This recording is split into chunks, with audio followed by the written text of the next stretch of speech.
You're listening to Community Forum on KCCC 930 AM, sponsored by Eddy County, honoring God, country, and family, thriving with industry since 1889. Also sponsored by CNB Bank. Go to carlsbadnational.com to learn more. Thank you for listening to Community Forum. My name's Johnny Chandler. I am the owner of KCCC 930 AM and the host of Community Forum. With me today, for the first time, it feels like the first time actually, because it's not, but it's been so long.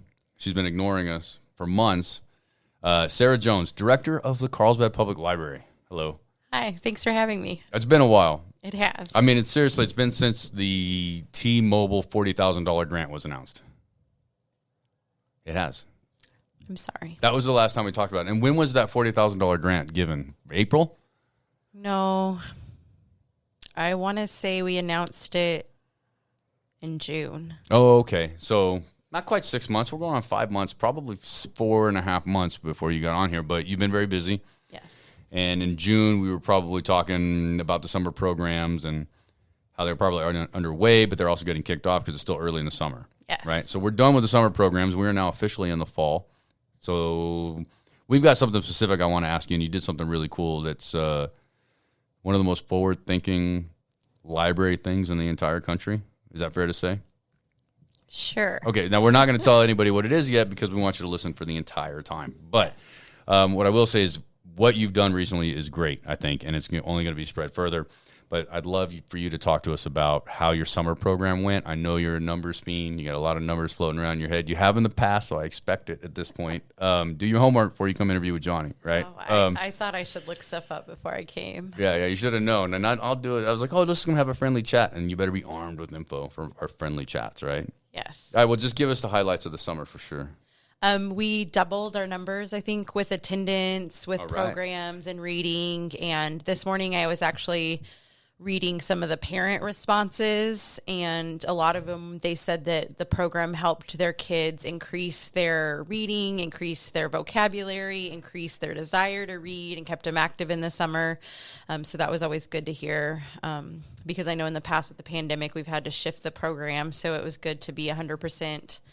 Does this, I guess maybe you said that, but was this the first time since COVID you've had a 100% open summer reading program, or was last year open at least? Last year was sort of, but we still had some stuff online and didn't do as much. So it was more of a full summer reading this year. So, are you requiring anyone to wear masks when they go into the library? No. Good. I knew that already, but I just wanted you to say that. I was like, you don't really have to. I respect somebody that wants to wear a mask because they choose to wear a mask, and that's what they want to do, and that's cool. Yes. I appreciate it not being mandated. Yes, we do have a staff member that continues to wear one because that's what she feels comfortable with. Yeah, no, that's cool. It's exactly cool. And there's a store in Albuquerque we used to go to all the time, long before the pandemic. And the woman that worked behind the register was full-on surgical gloves, mask. And we used to stand in line, and we used to be like, oh, man, I hope we don't get her. I hope we don't get her, right? And then it turns out she was the cleanest of them all. To begin with, right? She was the least germy of them all to begin with. So anyways, yeah, I knew the answer to that question. It actually wasn't even a good, smart, or clever question, but we were talking about COVID briefly, so I thought I'd bring that up. Okay, so we doubled our numbers in the summer reading program. What special summer child programs have we had? We brought Megan Casey back, who we love. She was at the Civic Center. She's a puppeteer, and she always does like a custom show to fit the summer reading theme, so she's always a favorite. We brought Andy Mason for the first time, and he's a New Mexico musician, and he's actually going to come back this Christmas to do a Christmas show, so we're excited about that. I feel like I've heard Andy Mason's name before. Probably. I think he might even have done something with Cavern Fest or Milton's over the summer as well. Right. Okay. Great. You did a book sale over the summer?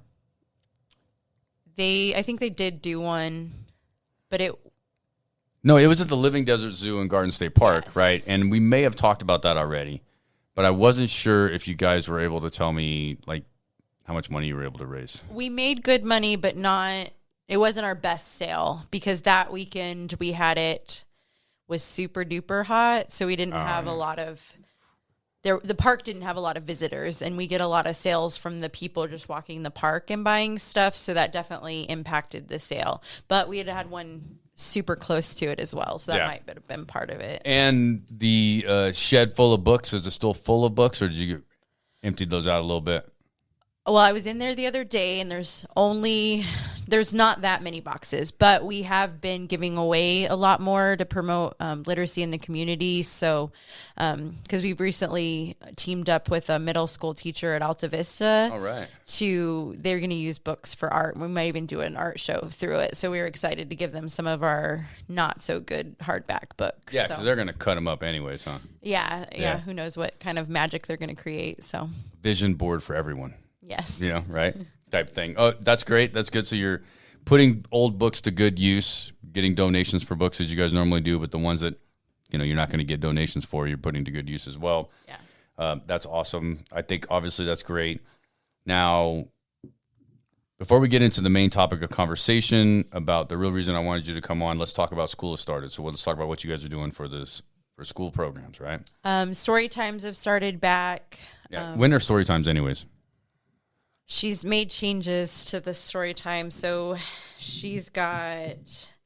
While she's looking that up, I will tell everybody that the secret to being an amazing supervisor, right? Yeah. Sarah knows this, is hiring the right people to do the job, right? To where you're like, what time is it? Actually, I'm not 100% sure because our employee is doing such a great job that I just trusted that it'll happen. Yes, but our attendance for those have been really big. So she's doing 2 toddler times, one Tuesday from 11 to 12, and then one on Friday from 10 to 10:30. She's even thought about maybe adding a third time. They've been so popular, so that's good. No, I think that's great because you got the toddlers they're not pre-K'ing yet, right? They're not quite in pre-K. They're definitely not going to be at school all day to give the mom or the dads a break, right? Yes. So bring them here for a couple of hours and get those words in their head. Yes. And it's a great way for moms to meet others in the community. Yeah, right. I don't know this, Sarah. You know this. I don't know this, right? I'm making assumptions right now, but I assume that if you're a young mother who's home all day with a young toddler and your partner is out working all day, that it's probably really nice to go somewhere to relate to people that kind of are going through the same thing that you are. Yes. That was another response we had in the summer reading survey for the children, was that one mom said that they had just moved to town. So the summer reading program was a great way to get her kids involved and make friends for her and the children. Right. And to me, you play date, you need to meet play date families, right? Yes. Yeah. Exactly. Okay. Wonderful. That's a great idea. Wednesdays, we have preschool story time from 10 to 10:30 and Lego club from 4 to 6, and that's for all ages. Okay, so hold on the Lego club. Legos are cool, by the way. They never get old. They're never not cool, right? For the record, anybody. So you have a whole room full of Legos, or how does that work? Yeah, she keeps them in a side closet where we have buckets and buckets of them. Yeah. So how many Legos do you guys have? Many. I don't know what. Could you do you have so many that you could build almost anything you wanted? Sure. Well, you said it's for all ages, right? It is. But if you bully in at 43, are you too old? If you don't have a child, we might not let a 43-year-old over there. Okay. If it's all ages under 18 or early high school. I mean, I'm just saying that, I don't want to buy all those Legos, right? And I would really love to make, a mock radio station tower out of Legos. I don't know that we have that many, but it's ambitious. I mean, not a 300-foot tower. One that's perspective on the desk. Come on, Sarah. Yes, could I borrow the library's Legos so I can set the Guinness Book of World Records for the longest radio tower built out of Legos? Well, see, we believe in going big at the library. So That's a really great idea. I was and it can be sponsored by the Carlsbad Public Library. It's sponsored by KCCC 930 AM, and we're in the Guinness Books of World Records. That's a lot of money in Legos. And then all right, I'm not. You're listening to the program that's what happens, right? All right. So, anyways, the Legos are super cool. So, how long do the kids get to? I got Lego questions, right? So, how long do the kids get to play with Legos during the Lego time? From 4 to 6 the whole time. So that's 2 hours the whole time, right? Yeah. The Legos are set up, and you're going to get every minute of Lego time that you can. But then, as a young person who is building my Lego empire, right? My city, my radio tower, whatever it is, my military base, I think is probably a real popular one amongst the boys, right? Sure. You're not going to destroy it, right? You're going to keep it there for me so I can work on it the next week. Well, an important part of learning is learning how to clean up. So usually the parents and the kids help us clean up as well. So you've got 2 hours to make your deal, take a photo, and then next week if you want to come back, you make it again or think of something else. Yes. Or make it faster if you want to go farther. Yes. Man, you'd break my heart. You're breaking my heart now, and I never even participated. Well, sometimes for summer reading, we give out Legos that you can own. Okay. So then you can take them home and build and preserve. And Okay. Next time you come over here, we're doing 30 minutes on Legos okay, at the library. answer all your questions. No, I did. So I went and I bought like one of the big box Lego sets, one of the big buckets, right, years ago.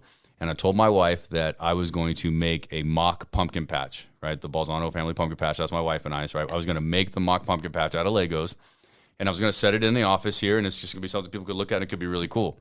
Then I started looking at the cost of Legos, right? And like the idea of the one big bucket, the biggest bucket they sell basically that is not even remotely going to get me close to what I need, Lego-wise, was like $200 or something, or not, if not more. And they were mostly sold out. So my dreams were shattered, right? Because there's way too much money to do that. Yes. So I digress. Legos are amazing. So go to the lake. What day is the Lego 2 hours? It is Wednesdays from 4 to 6 p.m. I tell you, you give me, all right, and anybody that's listening to the show with consistency with the library will get this, okay? And you'll understand. You already know where I'm going, I think. You give me a box of Legos and the book The Day the Crayons Quit, and I am solid. I'm having a great afternoon at the library, for the record. Yes. Right. Both quality entertainment. I think so. I mean, like, seriously. So, all right, cool. What else you got going on? Baby time is Thursdays from 10 to 10:30. And family story time are Thursdays from 5:30 to 6:15. So what's involved in baby story time? She introduces like board books. So they've got classroom books to kind of teach them how to hold a book, how books work. She'll do some lap sits, maybe like some diaper changes for the moms and some gross motor skill type things, and maybe some songs. And then they might be able to play some toys just depending on what the day she has planned. So there's a lot that goes into that, when you think about it. Because I'm like, I don't know, maybe you just read a book while the babies lay there, right? Yeah, no, she comes up with themes. Yeah, that's real in depth and the most critical part of development, right? Yes. One of the most, and so that's if not the most, right? Okay, I mean, excellent. I mean, I was like, we've talked so much, and I didn't know you guys know. So, is this a result of your new children's director, your new person with all of this? Some of it lived on from Beth, the past right? children's Because I knew librarian. she was awesome. Yeah, baby time is new. Family story time is new. So a few things she's created herself. So right. So the library is certainly a great place for you to take your kids when it comes to the development stages of their years. Right, from the minute they're born, especially all the way through high school. Yes, our goal is to create lifelong learners. So lifelong. So cradle to grave. Yeah. Okay. Exactly. Great. I learn with the library all the time. Every day I read the Albuquerque Journal. It's because the library purchases it for us, and that is lifelong learning. Yes. And the library is assisting in that. So that's a prime example. Yes. All right, cool. Couple more things about what else you got going on, because then we're moving on to your conference.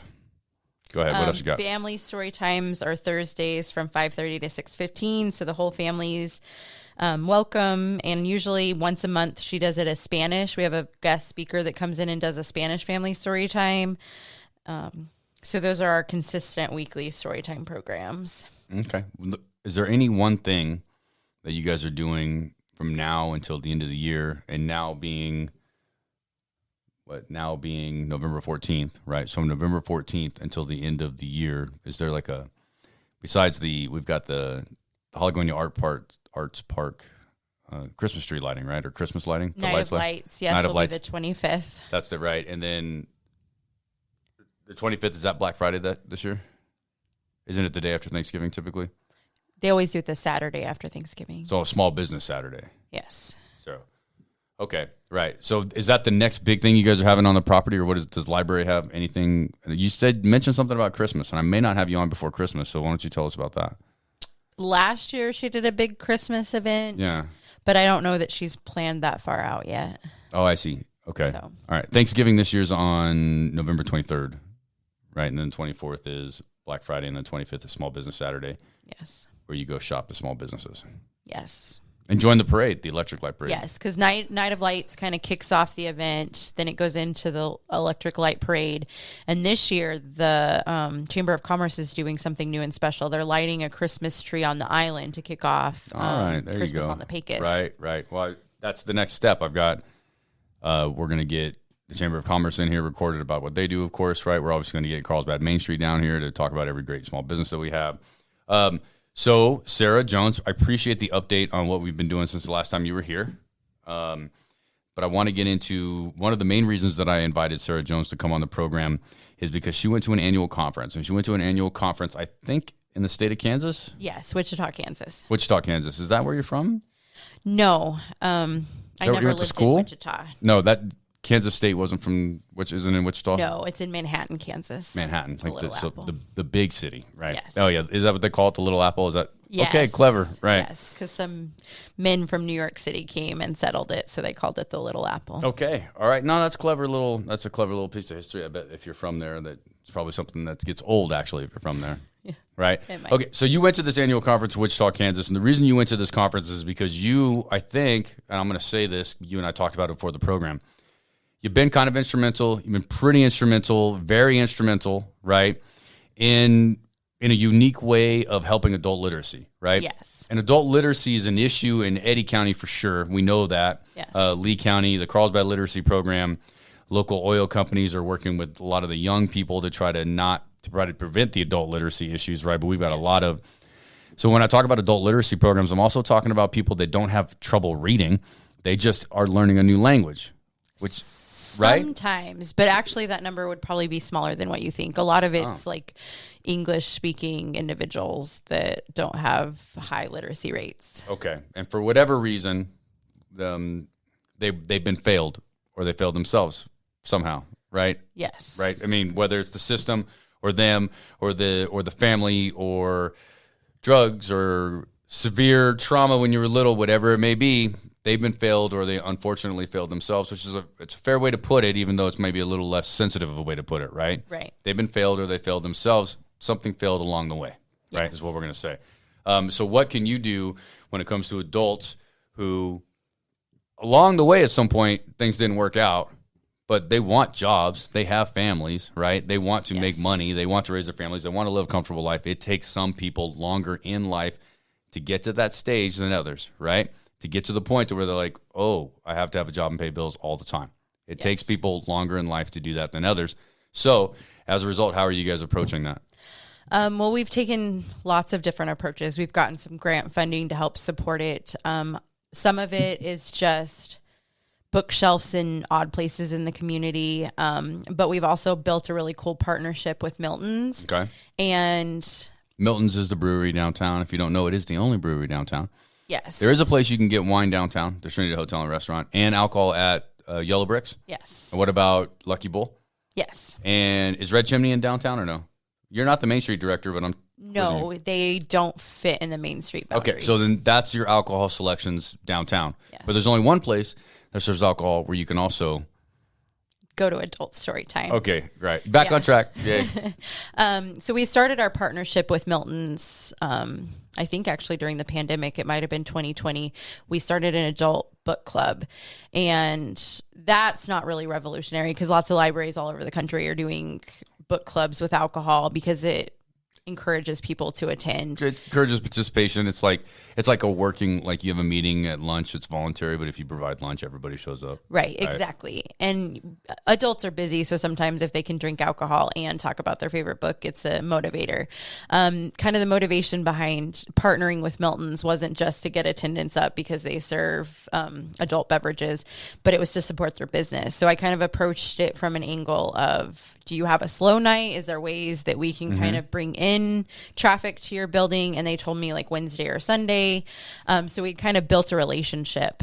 Well, later down the line, Michelle, who's in charge of their entertainment and programming at the brewery. Basically like the events coordinator in a way, yes. right? Okay. Like I think her title is funner than that, but I can't remember Events what coordinator it is a decent title. I know, but I think they gave her something fun. She would be able to have to the coordinator of fun. Maybe. Got it. So she approached me about purchasing a book, and I didn't know what it was for, but that's what the library does is we provide books. So I didn't ask questions, and we purchased it, and it kind of just started as a joke that she wanted Frankie Davis, which I don't know if you guys know him, but he's Kat's dad. He's from Ireland. He's got an Irish accent. Yeah, okay. He plays in the band.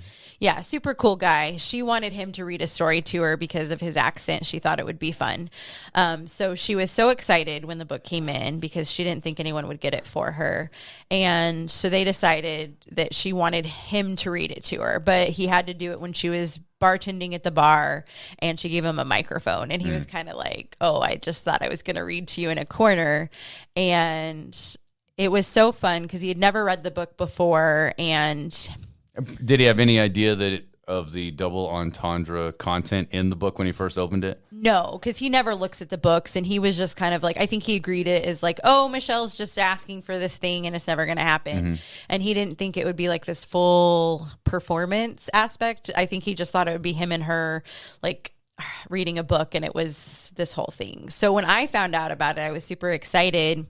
And they were doing it weekly at one point, but it became too much. So now they do it like once a month. Yeah. Sundays, 7 p.m. You got to be there sharp. It's turned into a whole cool thing. And when I was applying for grants for adult literacy, I mentioned that we had a partnership with them. And ALA, who approved it, there was a librarian from California that reached out and was like, oh my gosh, like you guys are doing such incredible things. We can't wait to see where this goes and how it'll impact other libraries. American Library Association? Yes. Okay. Yes. All right. And so I told Michelle, and Michelle's like, really? And I was like, yeah. And I was in a focus group for ARSL, the Association of Rural and Small Libraries. And I was mentioning some of the work we were doing. And the committee chair was like, that's a really good idea. She's like, you should present at conference. And I was like, really? And she's like, well, yeah, because every single conference you go in the library world, you're always going to have several sessions on like children's story time. She's like, but you never see anything about adult story time. And some of the librarians in that focus group were just like, yeah, we could replicate this. Like, this is cool. So I was kind of like, well, I've never presented at conference. Like, I don't know what this takes. So we applied and we were accepted. So we actually presented a session at this conference about ways to collaborate, ways to take the library outside of your four walls and work with businesses. And we kind of presented it as, you know, your community. So you might not have a Milton's or a brewery, but there might be a local coffee shop or, you know, some other sort of partnership that you can promote adult literacy. Maybe it's in the Dairy Queen dining room because they're that small of a town and that's what they have, right? I mean, whatever. Yeah. Right. I like it. It's an incredible idea, got the national attention, and you weren't doing it for national attention. I mean, you were like, hey, you know, did you get a grant as a result of this? Yes. We've gotten several grants for it. I think we've gotten 3 so far. Great. To support it. And the Friends of the Library, and it's turned into such a fun program because basically they present it. So I don't have to really do any work. I just buy the books, and the grants through the Friends of the Library have funded all of it. But they wanted to tip Frankie because they thought he did such a good job. So attendance is through the roof. So they'll have a full brewery on Sunday. They even have one customer that'll make cake, and they celebrate birthdays, and they sit crisscross applesauce on the floor. And that's what it's called now, is crisscross applesauce. Okay. That's not what it was called when we were younger. No, I think this one's most people listening to this more culturally sensitive. We'll go. I know that my nieces told me that that's the correct way to say it now, you know. Yeah. I'll just say that anybody listening to this radio station might not know what crisscross applesauce is. But take a guess. We're not going to tell you anymore because apparently it's not okay. Well, they sit on the floor like a normal. Yeah, with their legs crisscrossed. Yeah, I know. Okay. Well, I mean, I'm just saying, it's like hard for anytime I hear that, it's like it takes a second to register. Yeah. Because that's not how I was raised. That's all. I know. And I always wonder why it involves applesauce. I know it's because it rhymes, but I don't know. Let's not ponder that too much, but now I am thinking about it. All right, let's go on. Yes, keep now going. we're off track. Yeah. So it's turned into a super popular program. Well, one of them, someone wanted to tip Frankie, and Frankie was like, I just do this for fun. Right. Like, I'm not paid help. Like, he's like, I'm a superstar, like, guitar player, like, on world tours all the time. Yeah. So he's like, I don't want the money. But then he realized that there was a great opportunity. So they started taking donations. They even put a button on their cash register. So if someone pays with a credit card. So each story time they collect donations, and then Milton's matches up to 500. And then Frankie owns the business Little Digger Man. Yeah. And he donates up to 500. So they've donated, I think, 3 times to Friends of the Library, and they've collected large amounts of money for them. That's great. So it's turned into this program that earns the Friends money. We've gotten grants because of it, and we're having adults actually come in, listen to stories. They have a bookshelf there. We're promoting adult literacy. We're actually able to have a conversation about our literacy rates. There was once that we even talked about it, and someone even raised their hand saying they were illiterate, which I'm not sure if they were just being funny or they legitimately fell in that category. But I definitely think we're making a difference, and we're seeing some positive outcomes for it. Yeah, excellent. So you presented in that conference, and before we started recording, you said that you're headed to another conference to present essentially the same thing. Yes, we're going to Albuquerque on the 27th, I think is when we present. It'll be a lightning talk, so it'll be a shorter presentation. But yes, we'll be there spreading it to New Mexico libraries for them to replicate. And we're actually going to Rio Bravo Brewery up in Albuquerque, and we'll be doing an actual story time there. We're going to be asking for donations, and all those funds raised are going to go to a literacy organization in Albuquerque. Great. So, have you gotten any feedback from the community that thinks that maybe it's just not right to have library books in a brewery? I'm just random questions that pop in my head, right? But that's one, like, is there any feedback on that? Nobody in Carlsbad has really had any negative comments. Some of the librarians at the conference in Wichita mentioned that they didn't think it would be a good fit for their communities, whether they didn't have a brewery, or one librarian mentioned that because of city council or their library board, they couldn't have alcohol involved in any of their events, even if they were off-site. So, and bureaucracy is everywhere, right? I mean, yes. That's understandable. I think that could potentially happen. So you get some pushback on that. So what about, like, we haven't really discussed the adult literacy. The reason that this program is pretty, I think, successful, and obviously you're going to correct me if I'm wrong, that's why you're here, right? Yes. The idea is one of the reasons it's successful is because the information or the topic of the books are quite comical, really fun. Yes. Could be deemed risque for somebody of a younger population that's just starting to come of age and learn about these things. You know what I mean? So the idea is they can have sexual material in them, right? Or talk about that. Explain the double entendre for the listeners real quick, right? Well, one of my favorite books they read is Just the Tip. Okay. And it's about a mouse who has a paintbrush but no paint, and his neighbor has the paint. And some might take it. I mean, it's all about whoever listens to it, Okay, right? Because right. how you think about things is how you interpret Right. it. And so this is how I want to relate it to them, because I've read a couple of these books, right? And as an adult who's married, they're hilarious, right? Yes. There's some real humor in there, but I'm also an adult who's married, knows what goes along with being in love with somebody, right? Right. And so all these double entendres, they really stand out, and it's funny because you've lived them as a human being, right? Yes. So if you're a child and you were to read this book, you would understand none of those double entendres. Here's the connection. We've all watched a Disney movie where the parents loved it just as much as the kids, but they both got two completely different things out of that movie. You got the kid jokes, you got the adult jokes. The 8-year-old kid, when they watch that movie again when they're 16 or 17, they'll see a different movie, right? Exactly. In a way, right? So the idea is that that's what these books are like. So since those books are that way, let's be open about it.